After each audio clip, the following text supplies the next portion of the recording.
Welcome to Betfred's Football Show. It's all about the coronation and, more importantly, relegation this weekend in the Premier League. Paul Robinson is alongside me. Let's talk about your old club, Leeds. So they've gone from Bielsa to Allardyce.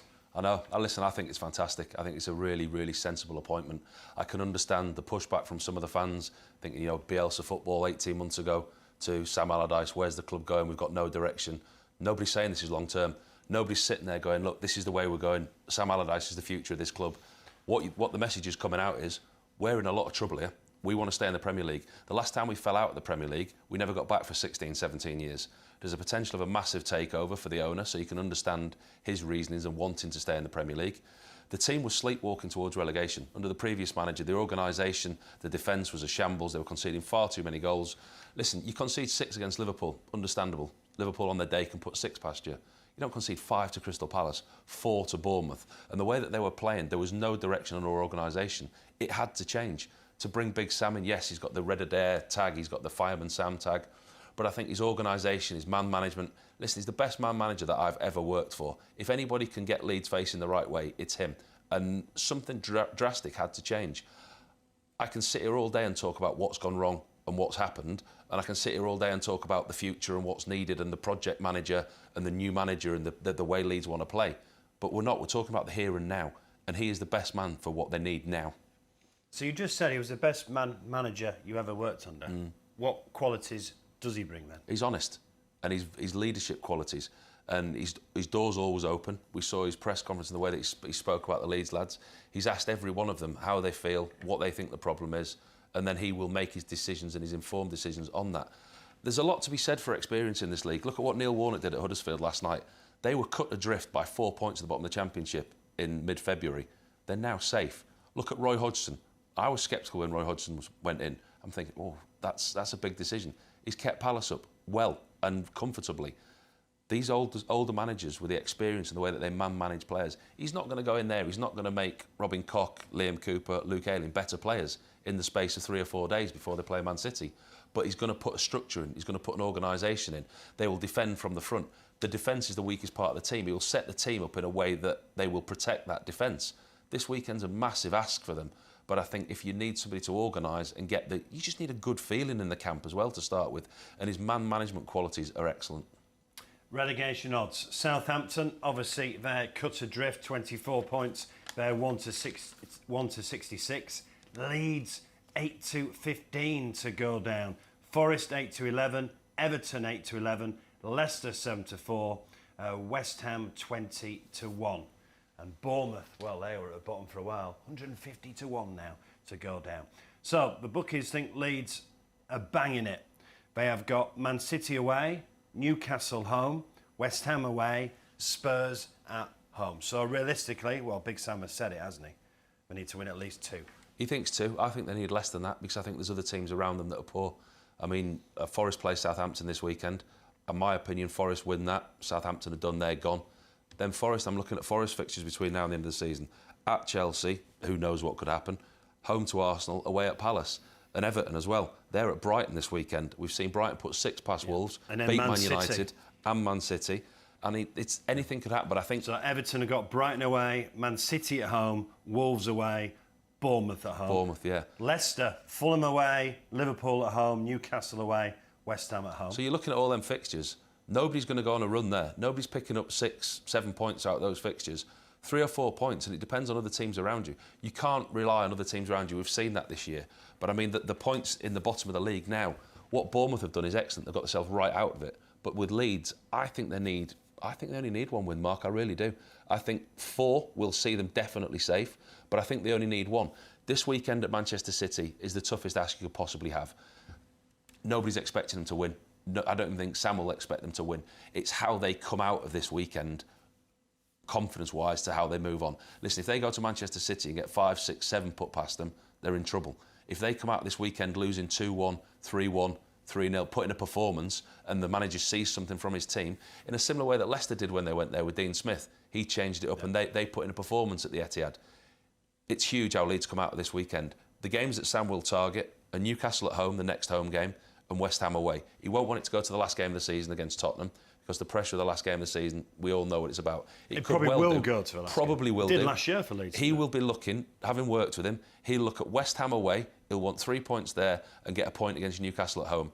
If they get beat this weekend at the Etihad, which we expect they will, point at home against Newcastle, gives a little bit of momentum, a little bit of energy into the side, go to West Ham and win, and hopefully for them have the job done. I can see him picking up 4 points. Which 3 clubs go down then? We all agreed that Southampton have gone out there with just 4 games left. So who are the other 2 teams to join Southampton? I think that Forest and Everton go at the moment. It pains me to say it because I thought Sean Dyche was a great appointment for Everton, but I think that it's clearly been their lack of forward prowess, their lack of goals. I mean, he said it himself last week, but they went to Leicester and scored 2. And listen, we're at a stage of the season now where it's the hardest stage of the season to bet and to have an acca, because you never know. Different teams have got different agendas. You know, we've not talked about West Ham. West Ham are still down there. Yep. They've got games in hand. Man United at home, Brentford away, Leeds at home, Leicester away. But they've also got one eye on AZ Alkmaar in the semi-final of the Europa Conference League. So David Moyes will be looking for a European trophy as well. So yes, I think they have got enough and they will stay out of it. But you just don't know who's going to pick up what. It's a really difficult time of the season. Right, let's talk about the individual games this weekend then. Starting with Leeds at Man City. It's on Sky, by the way, 3 o'clock kickoff on Sky. That's by royal consent because of the coronation. Can we not have that every week? Them 3. Everywhere else in the world you can watch 3 o'clock kickoffs, can't you, apart from here? Well, you'll have to ask, well, it'll be King Charles tomorrow, won't it? You'll have to ask King Charles. It's by royal consent, the 3 o'clock kickoff. Right, Haaland, 35 goals. Got the Premier League record. How good has he been? I think he's probably one of the best we've seen, if not the best we've seen. And Pep frighteningly said that he can improve last week, didn't he? Said there's parts of his game that he can improve. Well, he's only young, isn't he? Oh, well, all he does is score goals. But I mean, look how many goals he scores. The runs that he makes, he's phenomenal. And in that team, you look at the players around him, the chances they create, he's going to do it again and again and again with the quality that he's got. I think we run out of superlatives for him. I mean, the only thing you can say is when you see him as the physical specimen in the flesh, he's on a pitch there. I watched him warm up last week, and you look at him amongst his teammates who are professional athletes, who are top of their game, top Premier League players, top world stars. He stands out. He just looks different. He looks like an absolute machine. I mean, he's phenomenal. And with him in the side, City can achieve whatever they want to achieve. So can Leeds under Big Sam get anything tomorrow? I think I'd be half interested to see what team Pep puts out, because he put Ortega in midweek. He put Edison out, didn't he give him a rest, because Ortega hasn't got much Premier League experience. They're still competing on 3 fronts. He's got the Champions League semi-final next week against Real Madrid. He's got the FA Cup final against Manchester United at the end of the season, and he obviously wants to win the league. I think he might, and he won't disrespect Leeds, he never disrespects teams, but I think we might just see a bit of a change Manchester City side.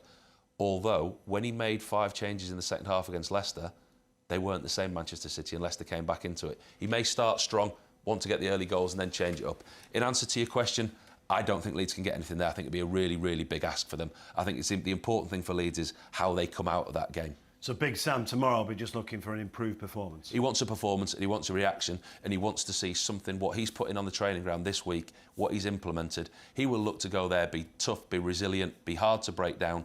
He will put attacking players in there, but players that have got legs that can hit City on the break, and he will look to set plays. It might not be pretty. Would you stick with the keeper? That's a really big decision for him.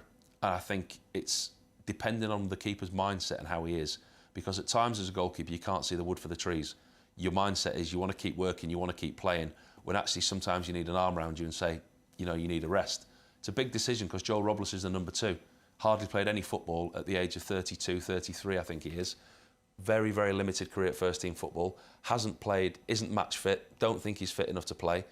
But it'd be a big decision to leave out Meslier. If it was my decision, you'd obviously have to speak to the kid, see his mindset, but he's a top-class goalkeeper who's just in a bad place at the moment. I'd leave him in. He has made some great saves, hasn't he? I would leave him in because I think I hate the saying it's a free hit against City. Nobody's expecting him to keep a clean sheet against City, but there's one thing he will be, he's busy, and he might get a bit of confidence back by making a load of saves.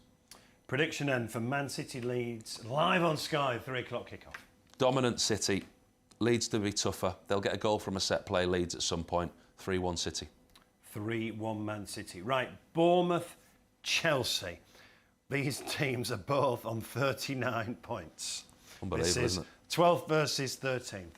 I mean, it's incredible. I mean, to think the 2 seasons that these clubs have had, Gary O'Neill's done an incredible job at Bournemouth where he's took them from. I mean, I remember about 2 or 3 months ago sitting in the studio saying that them and Southampton were done. And you look at the running, what Gary O'Neill's done, the results that he's got. I mean, they've lost only 5 of 9 against Chelsea as well. So this is going to be an interesting game this weekend. Dominic Solanke's a man in form. Jefferson Lerma got 2 goals last week against Leeds. Are Bournemouth favourites in this game? I'd be very, very surprised if Bournemouth weren't favourites at home. And I mean, how many times have we just sat in the studio and said Bournemouth are favourites at home against Chelsea? I just think Chelsea are just in an awful place. I watched them play against Arsenal and they were unrecognisable.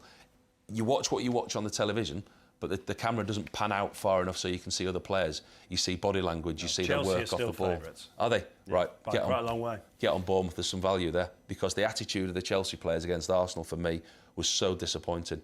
I mean, they came back a little bit in the second half, but the way that they played, the way they defended, they've lost at home to Brentford, lost at home to Brighton, lost away at Arsenal. I mean, lost 7 of 8 in all competitions. You just don't know where Chelsea are going. They're a rudderless ship. What they're playing for, they're not playing for anything.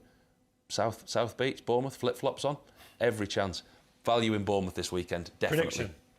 Both teams to score, because Chelsea have got quality. I've gone Bournemouth 2-1 and Solanke to score. Tottenham versus Palace. That was nearly a brilliant comeback at Anfield. Nearly a brilliant comeback, but it takes them 2 or 3 goals down to start playing again, Tottenham, doesn't it? So I was there for the Manchester United game in midweek. First half, really poor again. Second half, night and day. You didn't recognise the side. But a team like Tottenham to have to go 2 or 3 down, to then it almost seems like it's a pressure valve released. All right, we're 2 or 3 down. We've got nothing to play for. We'll have a go now. I mean, you just don't know what Tottenham team's going to turn up. Defensively, they've got huge problems. I think managerial-wise, it needs to be sorted out. It's a massive summer for Tottenham. Are they going to get in the top 4? No, they're not. Not now. You know, they're playing against the Palace side, who under Roy Hodgson have been excellent. He's turned them around offensively, scored goals. They've been, with Vieira, I'd say they were probably the worst team in the league to watch, Palace. But under Hodgson, he's turned them around. He's got goals. And it won't be easy for Spurs. I think Spurs Ryan Mason will get performance out of them, but I think they'll win. What score? It'll be a goal fest again, because Spurs can't defend. There's no leaders in that back 3, back 4, whatever he plays. And Palace have got players like Zaha, Ayew. I've got to say about Sam Johnson as well for Palace. He's been brilliant since he's come in goal. But Spurs improving, scoring goals, defensively poor. Both teams to score over 2.5 or 3.5 goals. 3-2 Spurs. Wolves, Aston Villa. Villa have been good, haven't they? Unai Emery, for me, and we talked in the studio a couple of weeks ago with Matt about the manager of the year, and Unai Emery was up there for me. 16th when he took over. That's incredible, isn't it? And an outside opportunity of a Champions League place, definitely a European place. I mean, the way that he's got his team playing away from home, they've been more impressive for me, the way that they're set up. They go away from home and get results. Ollie Watkins, 15 goals, 6 assists. He looks a different player. I think Emery's up there for manager of the season. But then Lopetegui as well has gone into Wolves. What a fantastic appointment he was. Thinking they're doing all right, pulling 37 points should be enough. There should be enough. And I think, do you know what? I think they took the foot off the pedal a little bit last week, didn't they? I think they probably thought it was enough. And then they got to Brighton and got 6 stuck past them. So it's an interesting game. It's a really interesting game. That's a huge game in that part of the world as well, isn't it? Wolves. It's a derby, and I think there's more on it for Villa.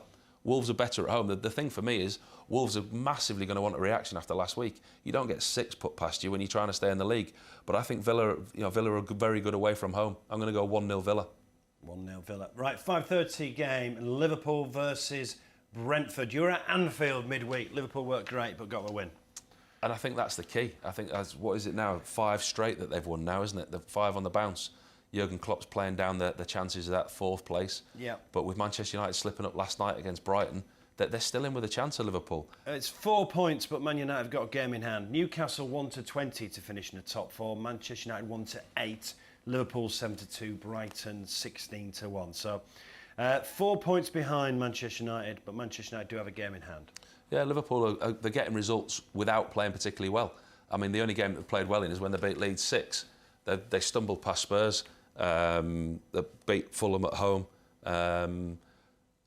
in an unconvincing performance. But the one thing that I did like about them was Trent Alexander-Arnold. He's taking that hybrid position, what we've seen Man City do with John Stones in that, and Kyle Walker in that midfield role. And Trent was almost playing as a midfield player. He was the most attacking, creative player that Liverpool had on the park, and the goalkeeper was excellent. And saying that, Fulham could have got something out of the game. They played really well. So Brentford have got a chance going to Anfield. I really think they have, under Thomas Frank. Ivan Toney is their goal machine. If they're going to get a goal, it's coming from him. He's got 21. The only one underneath him is Mbuemo on 6. So Brentford won't be a pushover for Liverpool. What score then? What have I put up? Look, it's a close game because Liverpool are not at the best. I think both teams will score, but I think it'll be a narrow victory for Liverpool. They'll keep grinding out these results. 2-1 Liverpool. Let's move to Sunday. The 4:30 game on Sky is Newcastle versus Arsenal. I'm looking forward to watching this. Newcastle obviously now 1-20 to finish in the top 4. They should have Champions League football. Arsenal will still want to put the pressure on Man City just in case Man City do slip up, but I don't think that's going to happen. This is the game of the weekend, isn't it? This is the biggest test that Arsenal have faced. I mean, all this season we talked about when's Arsenal bubble going to burst, and you've got to give them so much credit because it hasn't. They've had 2 slip-ups against Manchester City, they're 2 defeats, but they keep coming back, they keep recovering from these defeats. I think the draw against West Ham, at West Ham, and the draw at home to Southampton could be punishing for them. Yeah. And I think this is a massive game for them going up to Newcastle. This is the biggest test they've had. Newcastle, 3 wins on the bounce, 13 goals, only conceded 3. I just think what Eddie Howe's done there is excellent. Callum Wilson coming off the bench, scoring goals. He's got a problem with Wilson and Isak. Which one does he play? It's now looking more and more like... That's good signing, that Isak, doesn't he? He's looking like he's going to have to play both of them, Mark, because they actually play well together. Last week, when they were chasing the game against Southampton, they went 1 down. He brought Wilson on, he played Isak and Wilson together, and the pair of them together looked really, really well. Defensively with Shaw and Botman, and combined with Nick Pope, defensively they've been excellent. I think this is one step too far. I think this is where it finishes for Arsenal. What score? 3-1. I think Arsenal have got quality. I think they'll get a goal, but I just think that the atmosphere there at St James's, for any of you who have been to St James's this season, that the atmosphere there now, it's always been good, but it's just gone up another level. The only thing they've got to manage with success comes expectation. So the expectation levels have now gone through the roof. I expect Newcastle to win this 3-1. Then we have a game at 7 o'clock on Sunday night, West Ham versus Manchester United, live on BT. Manchester United drew against Spurs recently, just lost against Brighton when they really could have cemented that top 4 spot. Still 1-8 to finish in the top 4. But let me give you this stat. Manchester United against the top 9 this season away from home, Paul. Played 8, won none, drawn 1, lost 7. They've not beaten anyone away from home in the top 9 this season. And I think that's the next step for Ten Hag. We all wax lyrical about him, saying how well he's done. And listen, let's be honest, he has done. If you're a United fan, like many people in this building are, at the start of this season, if you'd have said a trophy in top 4, you'd absolutely snap people's hand off it for where United were. And the transformation, what he's done and he's put into that side, I still think there's more to come. I think he needs a couple more transfer windows. I think he's made big decisions on players and he'll continue to do that. But I think that the one thing that you can criticise them for is a little bit of a soft underbelly away from home. And when they go 1 or 2 down, the defeats at Brentford, the defeat away at Seville, the performances there. I mean, it's easy to jump on the bandwagon, but the defeat at Anfield, you look at some away performances and the performances away against the bigger sides, that's the little bit that's been missing. I think the worrying thing was, especially, was the one in Seville. Not the defeat, it was the manner of the defeat. And that's not a one-off, that's crept in through the season, as you pointed out with your stat there. And I think this will be a test for them going to West Ham, because West Ham have got everything to play for, trying to stay in this league. As for Brighton last night, De Zerbi said there is a god of football. I think, yeah, there's a little bit of a payback there. And I think from memory, a couple of seasons ago, I think VAR, didn't they give United a penalty when the game had already finished? Yeah, about the 9th minute. The game had already finished. To win 3-2, They give a penalty to and obviously the penalty shootout. And the penalty last weekend in the FA Cup, yeah. So, listen, Brighton are just a fairy tale story. I'm sure we'll talk about them further on. But it was always going to be a difficult game for United last night. In all honesty, I don't think they deserve to lose. Jason Steele was the man of the match, the Brighton goalkeeper. So first half, I think United had the lion's share of possession. If they go and put in a performance like that against West Ham, they'll cause West Ham problems. Go on, give us a prediction then for Well, West Ham, Man United. 3 defeats on the spin. They beat Bournemouth 4-0 away and everyone think that's it, West Ham are safe. They've had 3 defeats on the spin. Their form's not bad. Paqueta is playing extremely well. They had the illness in the squad at the weekend. Declan Rice will come back into the side. Souček will come back into the side.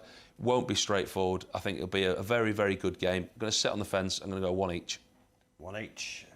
Right, let's move to Monday. 3 o'clock, Fulham versus Leicester. Fulham are an interesting side because looking at the grander scale of things, they've had a really good season. Looking at recent time, they've lost 8 out of the last 10. They've only won 2 in the last 10. The other 8 they've lost.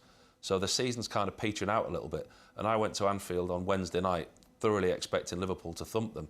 They made 5 changes, Fulham, and they put in a real performance. They're missing 2 or 3 key players, but they've always been in the game this season. Yes, they've lost 8 of the last 10, but they've always been in a game. The worrying thing for Marco Silva is they've lost the 3 of the last 4 at home. So Leicester will be going there with hope. Willian, Vinicius were very good against Liverpool. Whether he changes that up or not, I don't know. But Leicester are fighting for their life. Fulham now, European place, a little bit out of touch. It's not looking a reality for them. I think there's more on this game for Leicester.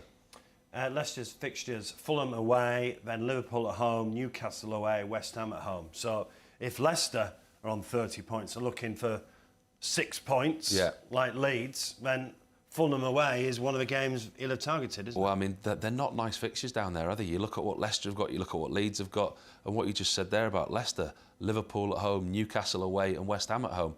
West Ham on the last day could need points as well. Liverpool at home is always going to be difficult, and away at Newcastle, we've just talked about them, they're flying. And I mean, the thing with Leicester, I looked at a stat, there's only Southampton conceded more first goals in a game. Leicester have conceded the first goal in 16 out of the last 17 games. Wow. And the only other game where they didn't concede the first goal against Palace, they lost 2-1. So it's not a good start for Leicester. They've had no away clean sheet since the World Cup. So this one, for me, it's a banker draw, and it's a banker both teams to score. Desmond, 2-2. Right. And then finally, Monday night, massive game, Nottingham Forest versus Southampton. So Nottingham Forest on 30 points, Leeds and Leicester on 30 points, just above. Forest have got to win his home game, haven't they? This is an absolute must-win for Forest. Like we said, we looked at their fixtures. After this, Forest are at Chelsea, home to Arsenal and at Palace. You question where points are coming from because Forest are poor on the road. They're really poor on the road this season. They have to win this game. Southampton are at the same, have to win this game. But their form, I mean, they've lost at Newcastle, lost at Bournemouth, lost against Arsenal. Sorry, drawn at Arsenal. They have to win this game. If Southampton don't win this, they're done. I think they're already done. I don't think they'll win this game. I think Forest will be strong enough. You look at Forest fixtures, it's an absolute must-win. But it's so unpredictable at this stage of the season. I back Forest at home. I think they're strong enough. I think they've got the attacking firepower to do it. But listen, this will be an electric City ground. The atmosphere has been fantastic there, but it will be nervy, it will be edgy. But I've got Forest to win 2-0. Forest to win 2-0. And on Bank Holiday Monday afternoon, it's the last game in the Championship before the playoffs. Well done to Neil Warnock and Huddersfield. Paul mentioned that early on. Well done to Neil Warnock keeping Huddersfield up. Right, so we know that obviously Burnley are champions. We know Sheffield United have gone up. We know that Luton and Middlesbrough are definitely going to playoffs. What a job Michael Carrick has done, one of your old teammates at Middlesbrough. Fabulous job from when he took over. So it's 2 from 5. Coventry, Millwall, Sunderland, West Brom and Blackburn. And Middlesbrough play Coventry. Millwall, Blackburn, what a game that is going to be for your old club, Paul. Swansea, West Brom, Preston, Sunderland. Never fails to disappoint the Championship, does it? I mean, it's been a fantastic season. Again, promotion, relegation. And we're going down to the last game of the season to decide who's in the playoffs.